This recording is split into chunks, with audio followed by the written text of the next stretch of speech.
Hey everyone, Derek with Trenchless Boss. I want to show you a project we work on around here. This was a repiper steam unit that a customer had previously. It was a good working unit, but an older unit. So it only had one power cord in the back, which is how they all came originally. And they landed a bigger project and they wanted to step up to having the steam and vac pack together so that they could roll it into the project, use it as one, and help streamline their project. Here on site, we go through the steam unit, make sure the heating elements are good, make sure everything's good on it, make sure it's in good working order.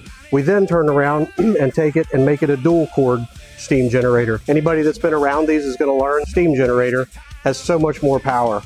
Even if you have a 20 amp fuse that will support this, when you're on regular power and max power, we've learned that there's a huge voltage drop at the side at the heating elements.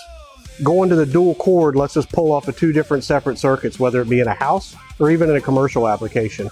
By the time you take the cord, put it on an extension cord, do this and that and the other, there's always a voltage drop.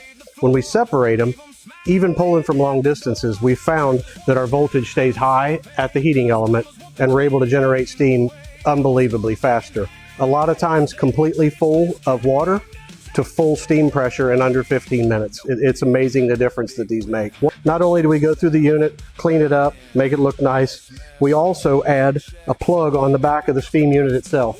And what that does is it gives us a place to plug in our vacuum pump that is part of the Steam Vac Pack. So there's a plug on the back. It allows us to be able to use this unit with just our two cords. We don't have to try to run a third cord, put a splitter, try to tie it all together. So it's something that we do here just to build it out, make it easier. And as you guys, a lot of you guys know that do repiper stuff, when you're generating steam, you obviously are generating condensate. That's the reason why we built the vac pack. We're able to run a regular electric vacuum pump, but the problem with that is we never want to get moisture in it. So what we've done here is we've built this vac pack that has a condensate tank on it. It allows us to pull unbelievable amounts of vacuum and pull vacuums quickly, but it also keeps the water out of our vacuum pump. So built into this is that exact thing. This is a condensate, has a drain on it. You can drain it randomly. Keeps the moisture out of our vacuum pump so that our vacuum pump will last a long time. We also added in little things like a lid on the top with a toolbox. We have the drawer down here. Keep all the stuff that you always keep in there. Extra hoses, maybe you got some extra parts. Maybe it's the plans for the job. And the most important part is at the end of the day, especially in a winter setting, the one thing we do is we change and move the drains out the rear of the machine. It makes everybody way more likely to drain the machine every night so it doesn't freeze.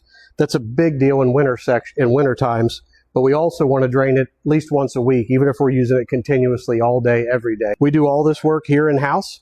It came here as just a steam unit, and it's leaving as a steam vac pack, ready to make them a lot of money and be very productive.